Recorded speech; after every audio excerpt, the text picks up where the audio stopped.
Σήμερα το σχολείο δεν αποτελεί μια κλειστή οντότητα που την προσεγγίζουμε με μονοδιάστατο τρόπο. Πέρα από την παροχή γνώσεων, η σχολική εκπαίδευση στόχο έχει να ερμηνεύει τα κοινωνικά δρόμενα, αλλά και να ενισχύει την ψυχική ανθεκτικότητα των παιδιών και να ψυχαγωγεί.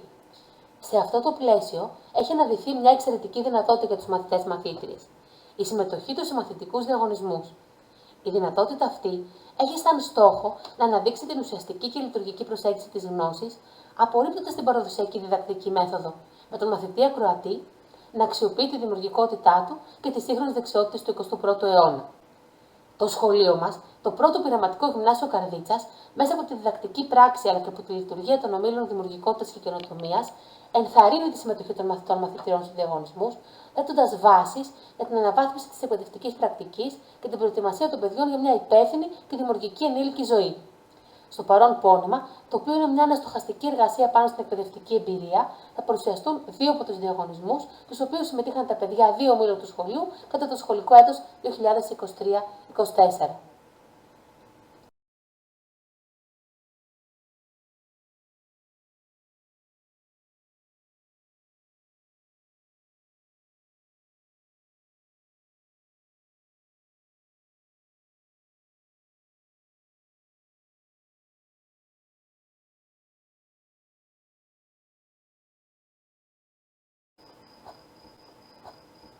Ο όμιλος Θεματική Ιστορία του πρώτου πειραματικού γυμνασίου Καρδίτσας έχει ως στόχο την εξοικείωση των μαθητριών του σχολείου μας με την ιστορία του τόπου τους.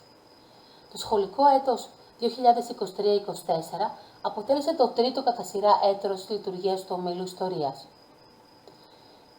Η σχολική αυτή χρονιά αποτέλεσε προέκταση των δύο προηγούμενων, εστιάζοντας στις χαμένες πατρίδες του ελληνισμού, δηλαδή τις περιοχές όπου υπήρχαν συμπαγείς ελληνικοί πληθυσμοί και σήμερα δεν ανήκουν στην ελληνική επικράτεια, αλλά κυρίως στην ιστορία και το αφήγημα των προσφυγικών χωριών του νομού Καρδίτσας. Οι δράσεις του ομίλου περιλάμβαναν ομάδες εργασίας στον σχολικό χώρο, βιωματικές επισκέψεις σε μουσεία, στο προσφυγικό χωριό Καπαδοκικό του νομού Καρδίτσας, στην Ανατολική Ρωμυλία, Βουλγαρία, για την κατανόηση της ιστορικής συνέχισης του παρελθόντος και άλλες δράσεις. Κατά τη λειτουργία του ομίλου Θεματική Ιστορία, δημιουργήθηκαν ομάδες εργασίας για τη συλλογή και επεξεργασία του υλικού από τις βιωματικές επισκέψεις και τις συνεντεύξεις των προσφύγων 3ης και 4ης γενιάς.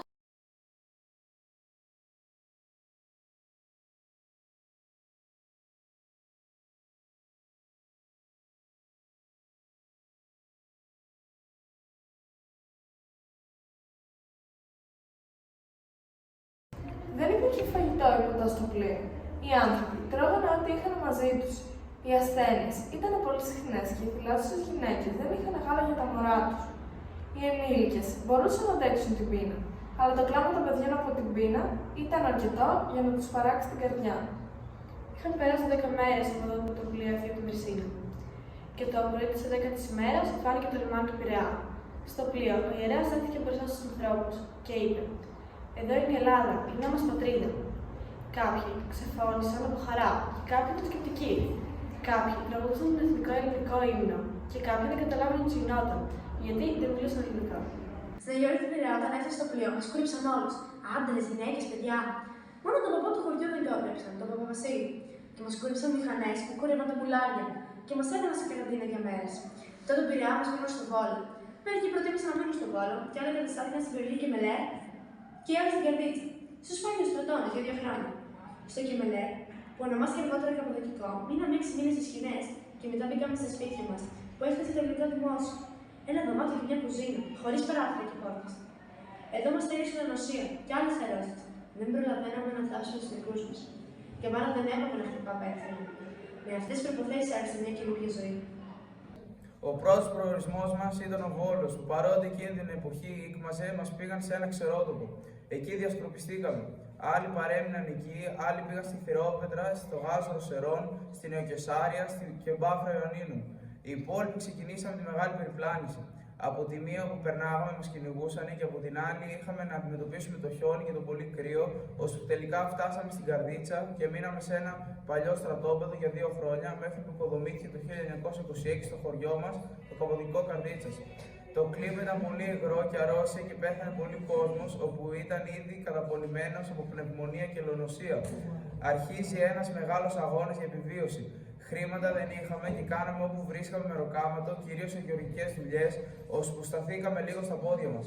Την ίδια χρονιά, το 1924, δούλεψα και στη θεμελίωση της αποβάθρας της τσιμεντοβιομηχανίας Όλυμπος στην Αγριά Βόλου.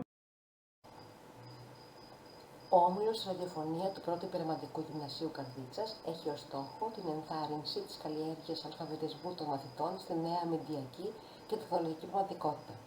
Στις δράσεις του συγκαταλέγεται η παραγωγή ραδιοφωνικών εκπομπών που μεταδίδονταν από το διαδικτυακό μαθητικό ραδιόφωνο European School Radio καθ' όλη τη διάρκεια του σχολικού έτους, όπως και η συμμετοχή στον διαγωνισμό τραγουδιού και ραδιοφωνικού μηνύματος «Κάντε τον ακουστή». Αξίζει να αναφέρουμε ότι κατά τη φετινή συμμετοχή τους, οι μαθητές έλαβαν το 5ο έπαινο για ένα από τα 2 ραδιοφωνικά μηνύματα που δημιούργησαν. Ας δούμε τώρα μερικά στοιχεία για τον μαθητικό διαγωνισμό ραδιοφωνικού μηνύματος και τραγουδιού «Κάντε τον ακουστή». Ο διαγωνισμός διοργανώνεται από την επιστημονική εταιρεία European School Radio, την εκπαιδευτική ραδιοτηλεόραση, το Παιδαγωγικό Ινστιτούτο Κύπρου και το Εθνικό Κέντρο Οπτικοακουστικών Μέσων και Επικοινωνίας. Η θεματική του 2024 ήταν η ρύθμη με τις φιλίες. Το σχολείο μας συμμετείχε με τη δημιουργία 2 ραδιοφωνικών μηνυμάτων. Το ένα είχε τίτλο Φιλία και το δεύτερο Φιλία πέρα από σύνορα και γλώσσες.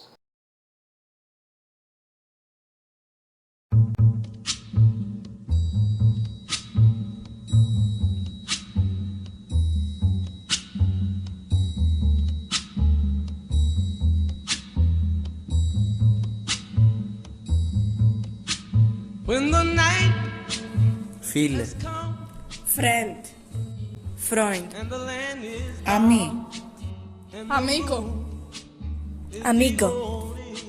Ven. Arkadaş. Mic. Prijatelju. Amica.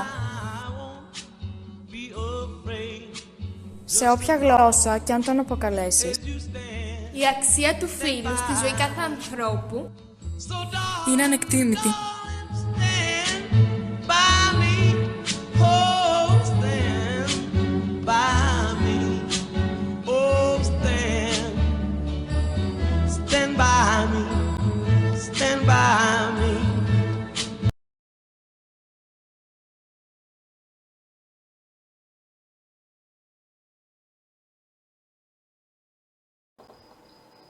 Συμπερασματικά, η διαδικασία υλοποίησης μιας συμμετοχής σε μαθητικούς διαγωνισμούς ενθαρρύνει το παιδί να παρατηρεί, να περιγράφει, να φαντάζεται και να χρησιμοποιεί το μυαλό του με σκοπό την ανακάλυψη και αποτύπωση της γνώσης.